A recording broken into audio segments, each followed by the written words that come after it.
신약 성경 골로새서 3장 12절로 17절 말씀입니다.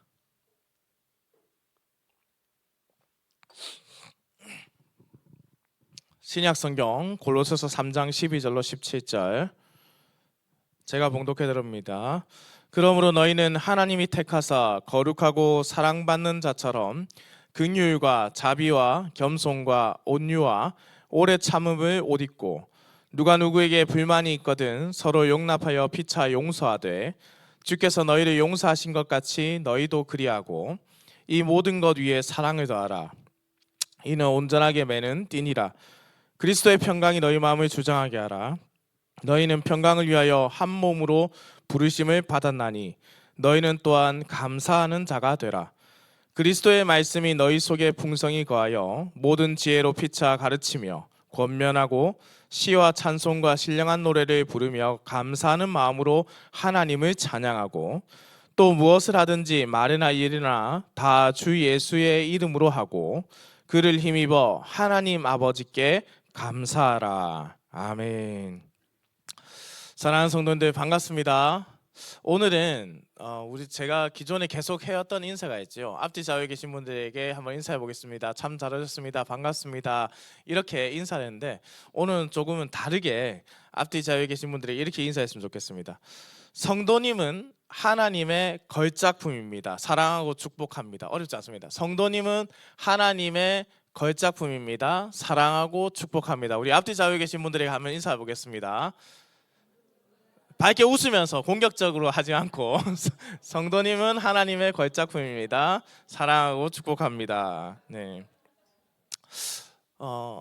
제가 설교 중에 자주 하는 표현들이 있는데요. 사랑하는 성도님들, 사랑하는 열린문교회 성도님들 이런 표현도 쓰고 우리 성도님이라는 단어를 참 많이 사용합니다.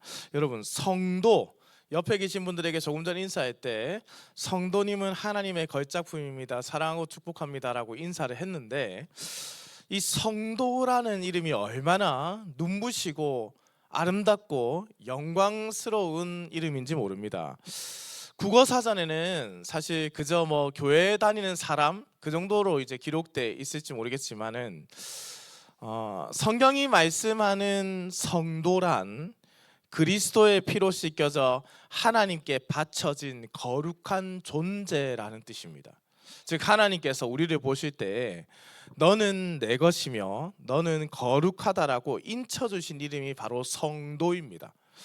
하지만 이 영광스러운 이름 뒤에 늘 우리가 드는 마음의 부담이 뭐냐면 이 거룩한 부담감이 계속해서 일어나죠. 내가 정말로 거룩한 성도라는 그 이름에 걸맞는 삶을 살고 있는가라는 질문이죠. 그 부담감이 우리를 항상 짓누르고 있다라는 겁니다. 그리고 이 물음을 우리 스스로 해보았을 때 우리는 늘 부끄럽고 또 정말 그렇게 살아내야 되는데라는 삶의 어떤 도전도 받지만은 그렇게 살지 못해서 신앙생활 할 때 오히려 위기에 빠지기도 한다라는 것이죠.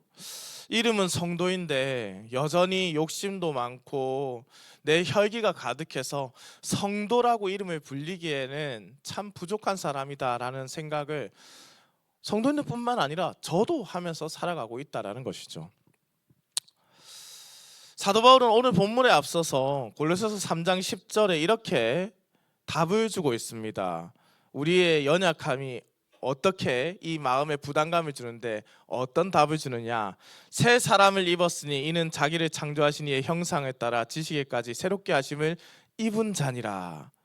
새 사람을 입었다 이렇게 된 거예요. 그러니까 우리가 노력해서 거룩한 성도가 된 것이 아니다. 허물 많은 우리 위에 거룩한 예수 그리스도께서 거룩하신 옷을 우리에게 입혀주셨다. 새 사람을 입혀주셨다라는 거예요. 우리는 우리 자신을 봤을 때 당연히 성도라는 이름을 듣기에 부족하기 짝이 없는 사람들이지만은 우리 주님께서 우리의 몸에 거룩한 옷을 입혀주셨다. 새 사람을 입혀주셨다라는 겁니다. 그러므로 이제는 어쩌면은 우리 안에 이 더럽고 추악했던 누더기 같은 옷을 기억하는 것이 아니라 내 겉에 탁 싸고 있는 나를 덮어주신 그리스도의 새 옷을 보여주는 삶이 되었다라는 것이죠. 오늘 본문 말씀은 우리가 그리스도의 덧입어야 할 옷, 그 거룩한 신분에 걸맞는 세 가지 옷이 어떠한 것인가를 우리에게 알려주는 말씀입니다. 이것이 우리에게 입혀졌다라는 거예요. 사도 바울이 전해줬던 그 놀라운 그리스도의 옷을 함께 발견하고 그 옷을 덧입은 자가 되어서 이 세상 가운데서 그리스도를 나타내는 자들이 되기를, 거룩한, 참으로 거룩한 성도의 모습이 되기를 우리 주님의 이름으로 축원합니다. 자, 특별히 본문은 그리스도로 덧입는 세 가지를 알려준다고 말씀을 드립니다. 우리가 함께 본문을 한번 살펴볼 텐데요. 먼저 12절로 14절 말씀을 함께 한번 볼 텐데, 제가 이 세 가지라고 말씀드렸잖아요. 그러니까 이 세 가지를 한번 우리가 먼저 말하고 이 말씀을 계속해서 살펴봤으면 좋겠습니다. 한번 저에 따라 고백해 보시겠어요? 모든 것 위에 그리스도의 사랑의 옷을 덧입자.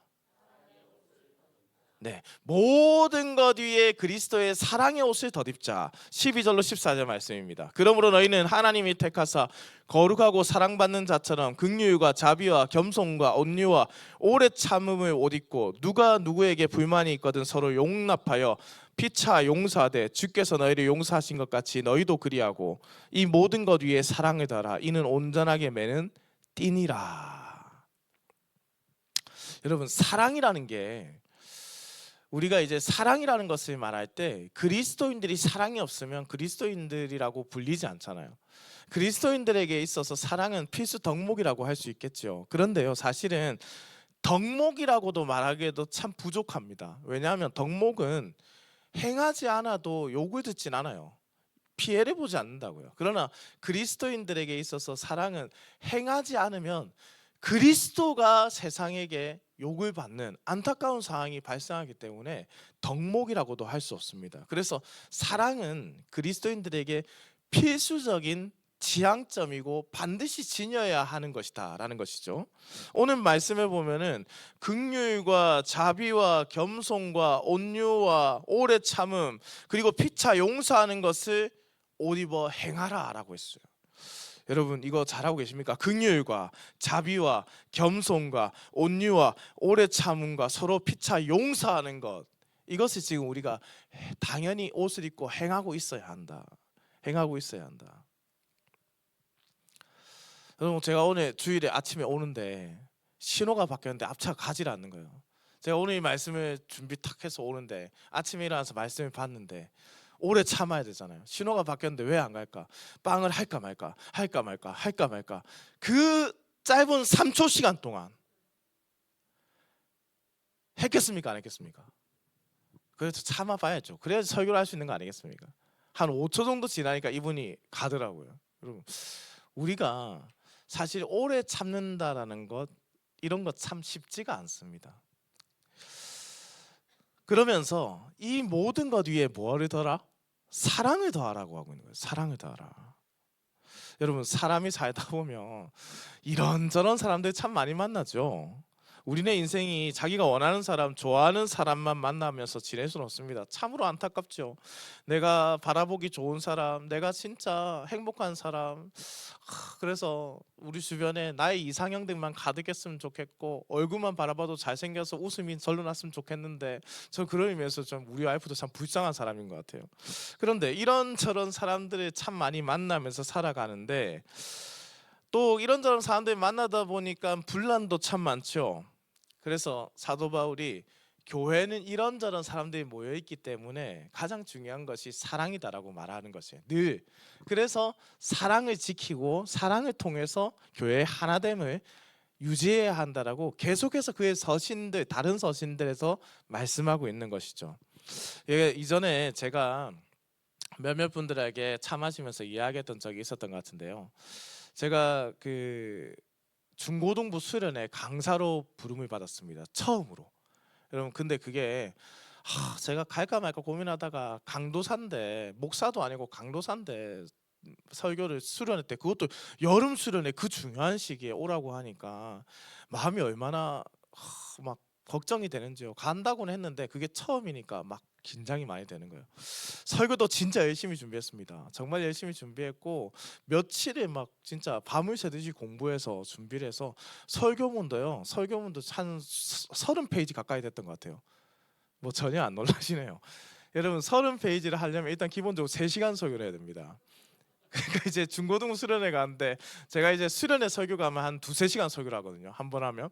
근데 이제 2-3시간 설교를 하는데 3시간 분량을 탁 준비하고 또 그래도 또 우리 아이들이 또 진솔해요. 그래서 막 부족해 보이는 얼굴이거나 좀 막 못생기고 이러면 잘 안 들어요. 그래서 여러분 제가 강도사 그 없는 사정에 비싼 미용실에서 머리까지 잘랐습니다. 정말 그냥 진짜 비싼 미용실에서 그때 그 당시에 뭐 커트 비용 뭐 5만 원인가 제가 얼마나 가슴이 시리던지 갈 준비 다 하고 정장도 드라이 맡겨서 깨끗하게 셔츠도 구겨질까봐 아예 딱 그 싸가지고요 차에 딱 걸어놓고 구두도 닦아가지고 준비해서 저는 또 고신에서 태어나고 고신 살았기 때문에 여름 수련회 설교도 정장을 정확하게 챙겨서 탁 준비해서 갔습니다. 저는 저녁을 먹고요 이제 수련회 설교하러 딱 가야 되는데 정말 열심히 준비했거든요. 여러분 근데 제가 빼먹은 게 있는 거예요. 허리띠를 안 챙겼어요.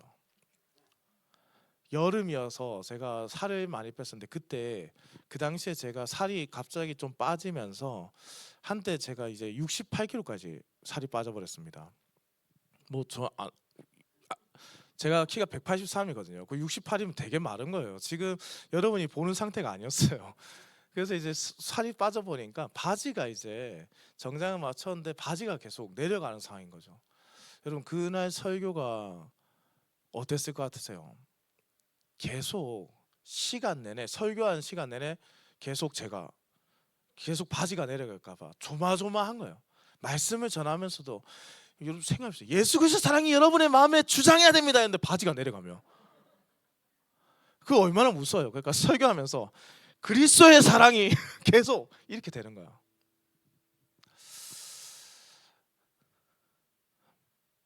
그날 설교할 때 성도들은 그 중고등부 아이들이 그것을 느꼈는지 안 느꼈는지는 모르지만은 저는 굉장히 노심초사한 상황이 발생한 거죠. 교회 성도들이 오늘 본문에 나오는 여러 동목들을 행하며 살아갑니다. 긍휼도 행하고요, 자비도 행하고, 겸손도, 온유도, 오래 참음도, 용서도 행합니다. 참으로 아름답게 준비되어서 그렇게 모습이 보이죠. 그런데 그 모습이 저의 모습과 참 비슷하죠. 다른 사람들의 보기에는 문제가 없어 보일지 몰라도 사실은 흘러내릴까 걱정되는 바지처럼 언제 모든 덕목들이 날선 칼로 변할지 모르게 되는 것입니다. 모든 것이 무너져 내리는 것. 겸손하게 되는 이유가 무엇인가? 오래 참는 이유는 무엇이며 용서의 이유는 무엇인가? 그래서 이 모든 것 위에 사랑을 더하라고 사도 바울이 말을 하고 있는 겁니다. 사랑을 더하여서 온전히 매는 띠로 그것을 한데 묶어야지만 그것에 참된 의미가 나타난다는 거예요. 사랑이 없는 겸손은 겸손함이 아니라는 겁니다. 그래서 12절에 보시면은 특별히 이 사랑은 자신을 버린 그 사랑이다라고 말씀하는 거예요. 하나님이 택하신 거룩하고 사랑받는 자, 그리스도께서 생명을 주고 택한 그 사랑으로 묶어야 한다는 거예요. 그리스도께서 생명을 주신 그 희생의 사랑으로 다른 것을 묶어야 한다는 겁니다. 그래야 교회가 단단해진다는 거예요. 겸손한 사람들이 많죠. 온유한 사람들도 많습니다. 오래 참고요, 자비를 베푸는 사람들도 많습니다.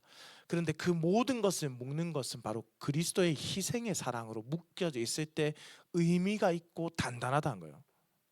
겸손한 이유가 나 자신을 나타내기 위해서라면 그것은 겸손이 안 되는 것이죠. 오래 참는 이유도 그냥 말하기 싫어서라면 그건 오래 참는 것, 참된 오래 참음이 아니라는 거예요. 그래서 사랑으로 묶여져 있어야 돼요. 그래야지만 흩어지지 않고 그것이 사라지지도 않고 흘러내리지도 않는 거예요. 우리 신학과는 온전하게 맞다고 할 수 없지만 디트리 본 회퍼라는 독일의 목사님이 있었습니다. 그 성도들의 공동생활이라는 책을 지었었는데요. 그 책에서 인간적인 사랑과 그리스도의 사랑을 아주 예리하게 대조하는 장면이 나타납니다. 인간적인 사랑은 자기가 사랑하고 싶은 사람만 선택해서 묶으려 하지만, 영적인 사랑 곧 그리스도의 사랑은 원수까지도 예수 그리스도를 통하여 바라보고 섬기게 만드는 사랑이다. 나랑 마음이 맞고 수준에 맞는 사람들끼리 묶이는 것은 세상의 동호회지 교회가 아니다라는 거예요. 나 같은 죄인을 살리기 위해서 목숨까지도 내어놓아 던지신 십자가의 거룩한 그 피 묻은 사랑, 바로 그 십자가에 흘리신 그리스도의 피로 우리가, 그 허리띠로 우리가 묶여져 있다. 그 동여맬 때 그래야만 교회가 무너지지 않는다는 거예요.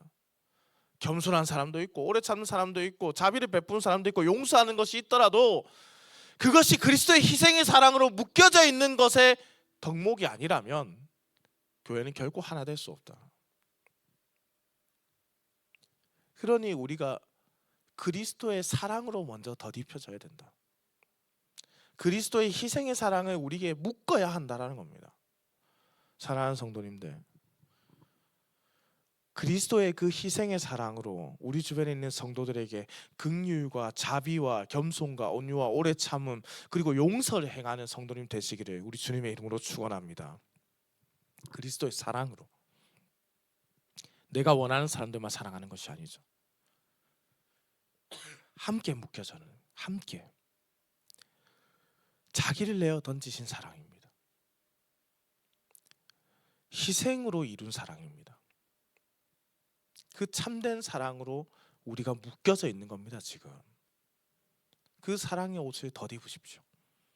그것으로 모든 것을 묶어버리시기 바랍니다. 그래야지만 흘러내림이 없습니다. 내가 참 성도의 모습을 보이고 있을까? 조마조마하면서 그리스도의 희생의 사랑에 묶여있을 때 그 조마조마함이 사라지는 거예요. 구원이 내가 확실하게 내가 받은 것일까? 그리스도의 사랑으로 내가 묶여져 있을 때 그런 걱정들이 사라집니다. 그 사랑에 그리스도의 옷을 입는 우리 열림은 교회 성도님 되시기를 우리 주님의 이름으로 축원합니다. 두 번째, 우리가 무엇을 덧입혀야 하는가 한번 따라해 보실까요? 우리 마음에 그리스도의 평강의 옷을 덧입자. 우리 마음에 그리스도의 평강의 옷을 덧입어야 합니다. 15절의 말씀에 이렇게 기록되어 있습니다. 그리스도의 평강이 너희 마음을 주장하게 하라. 너희는 평강을 위하여 한 몸으로 부르심을 받았나니 너희는 또한 감사하는 자가 되라. 아멘. 우리는 예수 그리스도의 몸된 하나의 공동체입니다. 그래서 우리는 한 몸으로 부르심을 받았다라는 표현이 참 많이 듣습니다. 연약하고 강한 사람도 있고요, 부자도 있고 가난한 사람도 있습니다. 그러나 이 모든 사람들이 또한 한 몸입니다. 그러나 사람들이 다 생각이 다르기 때문에 어디든 분쟁이 생길 수 있죠. 그럴 때 우리는 바로 머리이신 그리스도께 붙어 있음을 기억해야 합니다. 동시에 그리스도의 머리에 붙어 있기, 머리가 그리스도이시기 때문에 그리스도 머리에서 주시는 평강을 우리의 마음에 새겨야만 움직인다는 것이죠. 그리스도께서 우리에게 움직여라 했을 때 움직이는 것, 그리스도를 마음의 평강으로 새겨야 한다. 그리스도의 평강이 우리 마음에 들어와야 한다. 제가 전도사로 사역했을 때요, 운전을 딱 하고 있는데 우리 여전도에 권사님들이 많이 타고 계셨어요. 그 권사님들 타고 있는데 정말 무더웠던 여름입니다. 여러분, 여름 되면은 입맛이 잘 없잖아요, 그죠? 근데 이 이야기 하니까 이해가 안 되시면 입맛이 왜 없어요? 밥맛이 왜 없어요? 이렇게 하시는 분들이 계시는데, 여름 되면은 밥맛도 잘 없고 입맛도 잘 없어서 잘 뭐 안 들어가고 이러는. 근데 이제 연세가 좀 있으신 권사님이 기력도 없다, 밥맛이 없어, 내가 밥을 했는데 밥이 안 넘어가더라 이러니까 옆에 있던, 진짜 이분이 저를 그 유치부 때부터 가르쳐 주셨던 권사님이셨거든요. 그러니까 유치부 선생님이셨어. 이제 나이가 많이 드셨죠, 이제 권사님이 탁 보더니 이렇게 말씀해요. 그분이 완전 슈퍼티예요. 보더니 이렇게 말씀하신 거야. 권사님, 반찬을 맛있게 해야 밥이 맛있지. 유튜브 이런 데 봐봐요. 요즘 레시피 이런 거 되게 좋아. 반찬을 맛있게 하면 다 맛있어. 여러분 근데 제가 운전하고 가는데 이게 충격적으로 들리는 거예요. 왜냐하면은 저도 그래 날이 더워서 참 밥맛이 없네 이렇게 생각하고 있었거든요.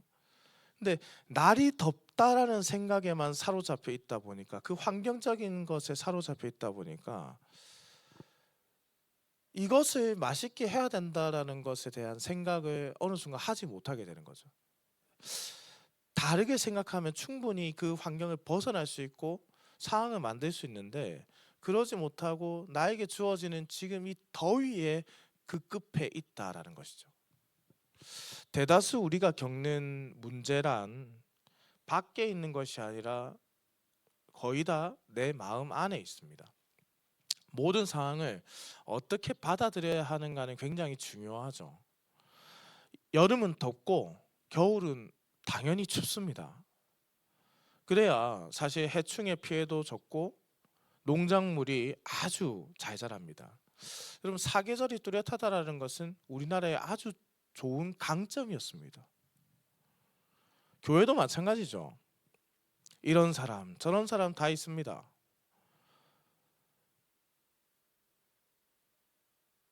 결국 우리는 다르게 살아갈 수밖에 없고 그 사람들과 만날 수밖에 없고 부딪힐 수밖에 없습니다. 그것을 인정하는 것이 가장 좋은 길이죠. 그 인정의 길은 그리스도의 평강이 있어야 한다는 것이죠. 그러나 이 평강이라는 것은 조금 전 제가 환경적인 이야기, 날이 더우면 반찬을 맛있게 해보세요 이렇게 해서 단순히 마음을 좀 편안하게 먹는 것이 평강인가? 사고를 전환하는 것, 긍정적인 마인드를 가지는 것이 평강인가? 마인드 컨트롤하는 것? 그렇지 않습니다. 15절 말씀에 평강의 너희 마음을 주장하게 하라고 할 때 이 주장하다라는 단어는 그 당시 스포츠를 경쟁할 때 스포츠 하면서 운동을 하면서 경쟁할 때 결과를 낼 때 사용하는 단어 그 뜻이 무엇이냐면 심판이 판정을 내리다라는 뜻을 가진 단어입니다. 심판이 이 일에 대한 판정을 내다 누가 승자인지. 그래서 종교개혁자인 존 칼빈은 이 구절을 주의하면서 그리스도의 평강이 우리 마음의 보좌에 앉아 왕처럼 다스리게 한다는 뜻이다라는 거예요. 판정을 내려서 너희가 이제 주장하게 하라고 했을 때 그리스도의 마음의 평강이 우리 가운데 판정받아 새겨졌다라는 거예요. 단순히 마인드 컨트롤의 개념이 아니라는 겁니다. 내 안에 누군가를 향한 미움이 불같이 일어날 때, 내 자존심이 상해서 혈기가 터져 나올 때 예수 그리스도께서 십자가에서 이루신 그 거룩한 평강이 내 마음의 심판관이 되셔서 호루라기를 불어 멈추게 한다는 거예요. 불같이 누가 미워지고 화가 날 때 그리스도께서 삑 하고 호루라기 불어서 거기서 멈추게 하신다는 거예요. 여러분 잘 생각해 보십시오. 우리가 예수를 믿고 나서 누군가가 미워지면 막 밉다가도 우리가 기도의 자리에 오면 어떻게 해요? 그 사람을 좀 용서할 수 있게 해달라, 그 사람을 사랑할 수 있게 해달라고 자기도 모르게 기도하고 있잖아요. 성령께서 인도하신 거예요. 그것이 바로 그리스도인들이에요. 그게 바로 평강이 너희 마음을 주장하게 하라 할 때 그렇게 멈추게 하신다는 거예요. 판정을 내서 그만! 이렇게 하시는 거죠. 주께서 멈추어라. 내가 너를 십자가의 피로 용서하고 화평케 하지 않았느냐? 네가 어찌 형제와 다투려 하느냐? 이 그리스도의 판정에 순종하고 내 고집을 꺾어버리는 것, 그것이 내 마음에 그리스도를 덧입는 것입니다. 하나님의 말씀이 들렸을 때 거기서 꺾여버리는 자들이 그리스도인입니다. 맞습니다, 주님. 내가 아직도 내 혈기로 살았군요. 그래서 오늘 본문에서 말씀하고 있는 평강이란 단어는 원어적으로 봤을 때는 화평이란 뜻입니다. 화평. 예수님께서 우리의 죄를 죽으심으로 사해 주셨지요. 이것을 우리는 대속이라고 단어를 사용합니다. 대속하셨다. 대속 사역의 핵심은 하나님과의 화평, 사랑과의 화평, 하나님께서 만든 자연 세계와의 화평으로 이어지게 됩니다. 그래서 신약 성경에서 예수님께서 어떤 제물이 되셨다라고 하나요? 화목 제물이 되셨다라는 표현이 있어요. 화목 제물. 그래서 우리는 사랑과 화평하기 위해서 늘 노력해야 하는 겁니다. 그리스도께서 화평을 이루셨기 때문에 당연히 어린아이들도 어른들도 다 동일한 하나님의 형상으로 대해야 합니다. 여러분, 어린아이들에 대해서 우리가 존경하나요? 안 하죠. 그럼 제가 여러분한테 어린아이들이 존경하세요 하면 그게 말이 되겠습니까? 그러면 어른들은 존경하고 있습니까? 어른들에 대해서 존경을 하나요? 잘 안 할 때도 있죠. 그런데 여기서 하나님의 형상으로 대한다는 것은 존경하다라는 뜻이 아니에요. 존중하는 것이에요. 하나님의 형상으로서 아이들을 존중하는 것, 우리 어른들을 존중하고 다음 세대들을 존중하는 것, 그것이 화평한 자의 모습입니다. 저렇게 할 수 있다. 아이들이니까 당연히 뛰어논다. 어르신들이기 때문에 잘 안 들릴 수 있다. 그래서 들릴 때까지 크게 말씀하시는 것이다. 있는 상황을 받아들이고 그 자체를 존중해 드리는 것, 살아온 세월을 존중하는 것, 존경이 아니라 서로에게 우리가 화평한 존재가 될 수 있는 것은 서로를 존중할 때입니다. 그것으로 우리가 교회가 서로가 서로를 존중할 때 세워지는 거예요. 저분의 성향도 존중하는 거예요. 예수님께서 제자들을 데리고 다닐 때 제자들의 모든 성향이 달랐습니다. 그들 한 명 한 명을 주님께서는 존중해 주셨어요. 교회도 그런 곳이라고요. 우리가 그렇게 교회에서 존중할 때 세상에 나가서도 존중하는 거예요. 아, 저 사람은 저렇게 성격이 있구나. 마음에 그리스도의 평강을 덧입은 사람들은 하나님께 불평과 불만이 아니라, 그래서 오늘 말씀에 보면 무엇을 한다고 됐습니까? 감사하는 자들이 된다. 감사한 자들. 우리는 평강을 위하여 교회로 부르심을 받았다는 거예요. 그리스도의 평강을 나타내기 위해서. 그러니 그리스도의 평강을 우리가 덧입은 자들이 되어야 되죠. 여러분, 어느 순간 교회가 그리스도의 평강을 나타내지 않는 자들이 가득해져 버린 거예요. 그러다 보니까 사회에 나가서도 그리스도의 평강이 나타나지 않으니까 많은 비난을 받고 있는 겁니다. 여러분, 교회의 숫자가 늘어나는 게 부흥입니까? 우린 그걸 가지고 수적 성장을 가지고 부흥이다라고 함부로 판단해서는 안 되죠. 교회의 숫자가 늘어나는 것이 부흥이 아니라 교회 안에 그리스도인들이 늘어나는 것이 부흥입니다. 가라지가 늘어난다고 부흥했다라고 말하지 않아요. 그리스도인다운 자들이 점점 많아질 때 우리가 교회가 부흥했다라고 말하는 거예요. 그리스도의 사람들은 평강을 행하는 사람들이라고요. 화평케 하는 자예요. 사랑하는 성도님들, 그리스도의 평강을 덧입으시길 소망합니다. 내 마음을 내가 원하는 대로 먹으면서 살아가는 것이 아니라 그리스도의 평강으로 덧입은 자들이 되어서 하나님께 감사한 삶을 살기 위해서 서로가 서로를 존중할 줄 알고 내 마음을 평강으로 다스릴 줄 아는 것. 주께서 멈추라면 멈추는 것. 그만. 내가 이 일을 위해서, 너를 위해서 너의 죄를 용서하지 않았느냐.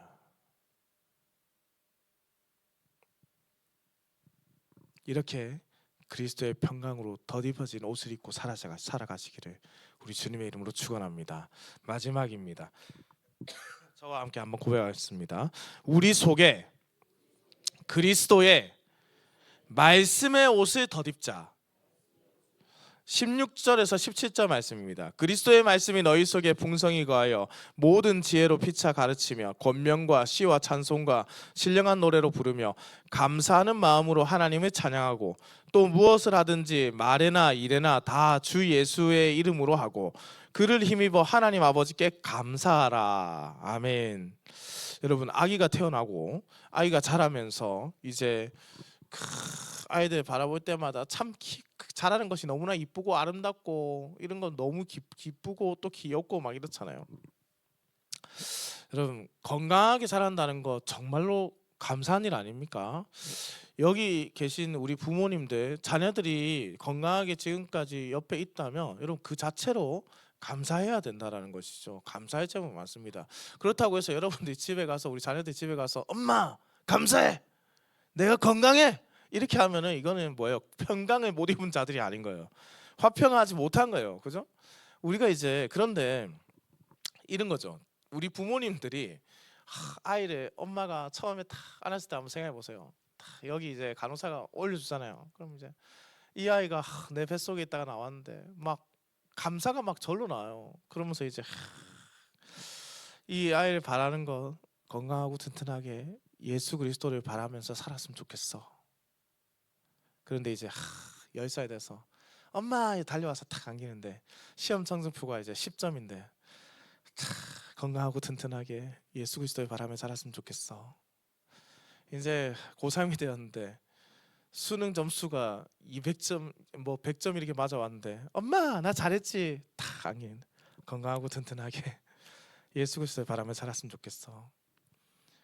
이제 50이 넘었는데 결혼을 안 하고 엄마한테 보였어. 엄마 나 결혼 안 할 거야. 결혼 안 할 생각이야. 난 직장도 가지지 않겠어. 건강하고 튼튼하게 예수 그리스도 바라며 살았으면 좋겠어. 사실 이렇게 살기 쉽지가 않잖아요. 우리가 이제 자녀들 키우다 보면 욕심이라는 것이 생겨납니다. 빨리 좋은 사람 만나서 결혼했으면 좋겠기도 하고 또 좋은 대학에 가서 좀 공부도 열심히 했으면 좋겠다라는 생각도 하죠. 이런저런 걱정들을 하고 또 부모님이 그런 걱정들을 하기 때문에 아이들이 또 풍성하게 자라나는 것이죠. 그러면서 이제 부모의 마음속에 드는 생각은 뭐냐면 이런 거죠. 어떻게 해야 그죠? 어떻게 해야 이 자녀들을 내가 잘 양육할 수 있을까? 내가 어떻게 하면 잘 양육하고 이 아이들이 잘 자라게 할 수 있을까라는 생각이 계속 내 마음에 든다라는 겁니다. 그것이 결혼을 해도 잊혀지잖아요. 그죠? 결혼을 해도.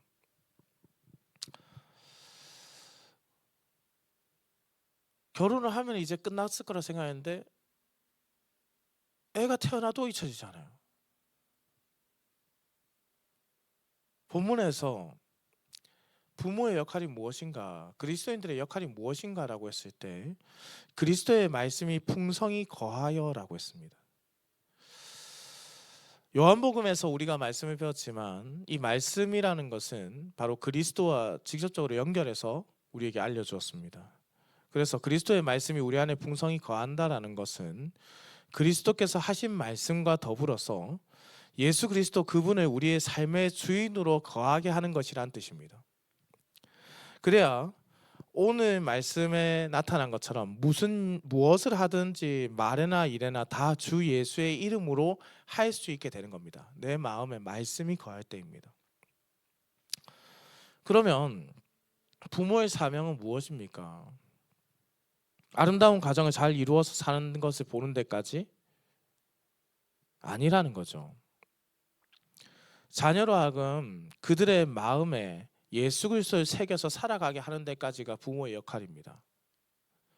그래서 우리는 그것을 다짐하며 자녀를 낳았을 때 유아 세례를 합니다. 그래서 그 유아 세례에서 그렇게 키울 것을 고백을 하죠, 부모님들이.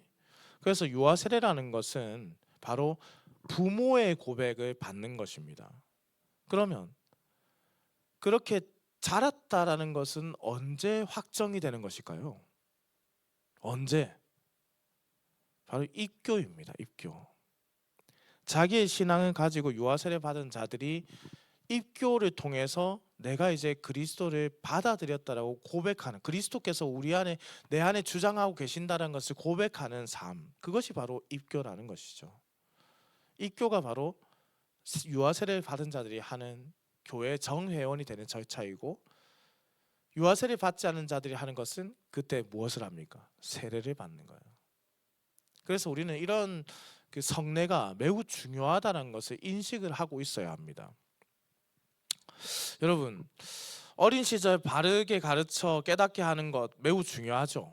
그래서 저는 사실은 우리 어린 시절에 양육을 잘 받아야지만 청년 때에 흔들림이 없다라고 생각하는 사람 중에 한 명입니다.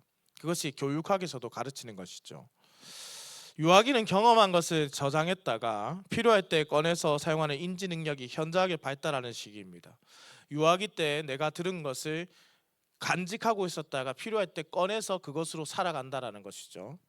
여러분, 인지 발달의 연구자라고 불리는 피아제라는 사람이 있었습니다. 이 피아제가 뭐라고 했냐면, 아이들이 바른 교육을 받을 수 있도록 안내하는 것이 좋은 부모의 사명이라고 했습니다. 아이들이 자라면서 경험을 하게 되고 그 경험을 인지하여서 경험으로 축적된 사고를 지니게 됩니다. 그러면 당연히 그 기억의 저장소에 들어가는 것은 부모가 잘 인도해 주는 것들이 들어가는 것이겠죠.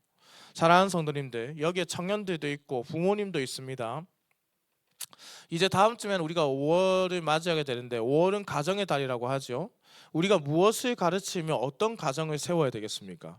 어린아이들에게, 비록 어리다고는 하지만은 하나님의 백성인 그들에게, 그들을 존중하면서 무엇을 전수해 주어야 할까요? 건강 지켜주는 것 정말 중요하죠. 먹고 사는 문제 정말 중요합니다. 공부해야죠. 공부 안 하라고 하는 소리 아닙니다.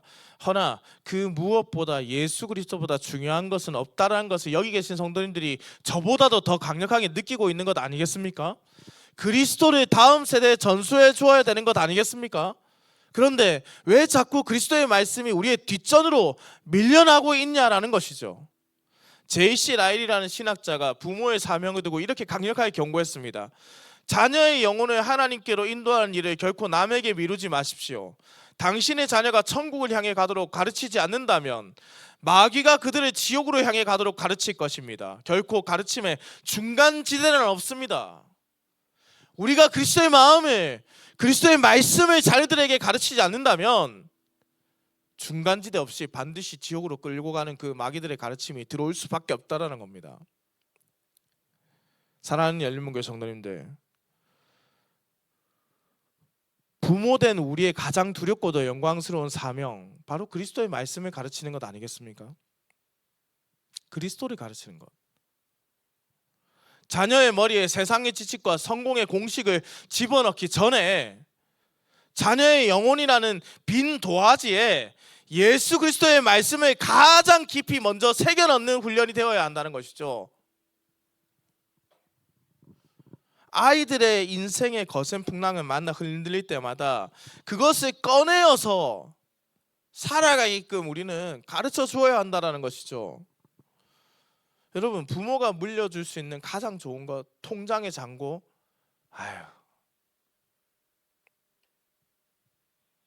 부모의 마음에 거하고 있는 그 심령에 있는 그리스도의 말씀을 물려주어야 합니다. 그래서 어릴 때부터 우리가 성경을 배워야 하는 거예요. 그리스도를 배워야 하는 겁니다. 하나님의 말씀을 제대로 마음판에 새겨야 하는 겁니다. 그러니 그렇게 그리스도의 말씀으로 덧입혀진 인생을 먼저 우리가 살아보아야 하는 겁니다. 사랑하는 성도님들, 저는 유아 세례를 받지는 않았지만은 정말 어렸을 때부터 하나님의 말씀을 가까이 하며 살았습니다. 어렸을 때 유치부 때도 암송대회는 늘 나갔고요. 하나님의 말씀을 읽으라면 늘 읽었습니다. 교회를 떠났던 때도 있었죠. 그런데 지금 돌아와 보니 그때 배웠던 말씀이 나에게 가장 의미가 깊었던 것 같습니다. 어떻게 살아야 하는지, 어떻게 우리가 살아낼 수 있는지, 그것을 살아내는 방법을 배운다는 것이죠. 그러면 우리가 함께 기도해 주십시오. 지금 이곳에는 우리 다음 세대들을 위해서 헌신하고 있는 선생님들이 있습니다. 이들의 마음에 그리스도의 말씀이 새겨져 있어야, 입혀져 있어야 우리 다음 세대들도 그 말씀을 그대로 전수받을 수 있는 것 아니겠습니까? 부모님들, 말씀의 옷을 덧입고 있어야 우리 다음 세대에게 그것을 전해줄 수 있는 것 아니겠습니까? 사랑하는 열린문교회 성도님들, 오늘 우리는 골로새서 말씀을 통해서 우리가 덧입어야 될 세 가지 옷을 보았습니다. 모든 허물을 덮고 하나로 묶어주는 그리스도의 사랑, 내 마음의 보좌에서 모든 혈기를 잠재우는 심판관이신 그리스도의 평강, 그리고 우리 영혼의 반석 위에 세우는 생명인 그리스도의 말씀. 목사로서 성도님들께 무엇을 가르치고 무엇을 전수해야 할까 참 많은 고민을 하죠. 좋은 부모가 되는 법, 성공하는 법, 자녀를 잘 키우는 법. 세상에는 참 많은 방법론뿐만 아니라 학문도 많습니다.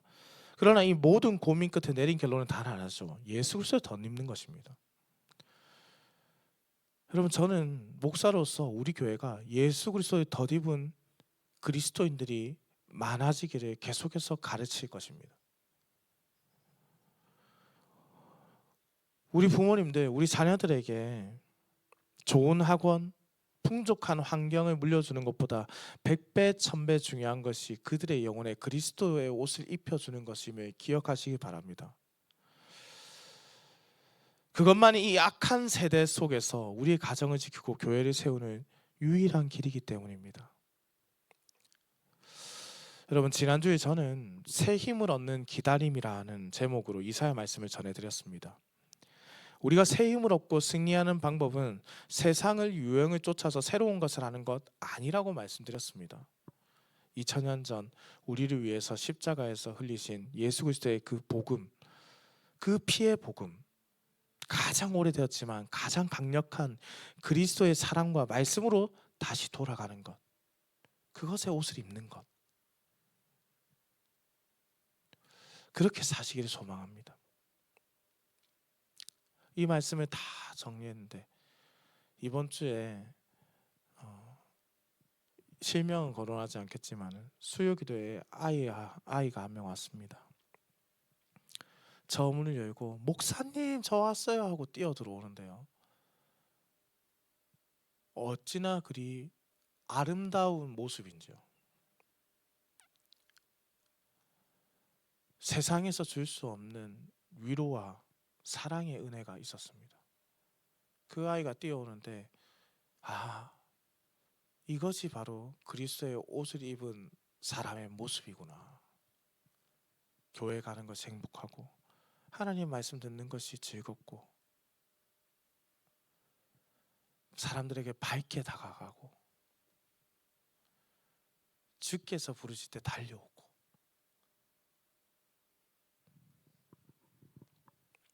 우리는 이제 교회 문을 나서게 됩니다. 그리스도의 옷을 입은 사람으로 세상 앞에 설 것입니다.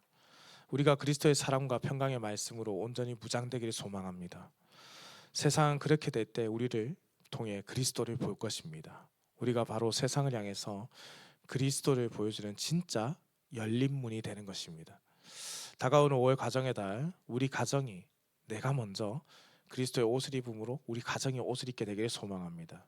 우리 가정에게, 자녀들에게 거룩한 옷을 전수해 주기를 소망합니다. 그래서 우리 열린문교회 유아로부터 노년에 이르기까지 모든 성도가 그리스도의 향기를 풍기며 이 땅을 거룩하게 변화시키는 하나님의 백성으로 승리하는 삶을 살기를 우리 주님의 이름으로 축원합니다.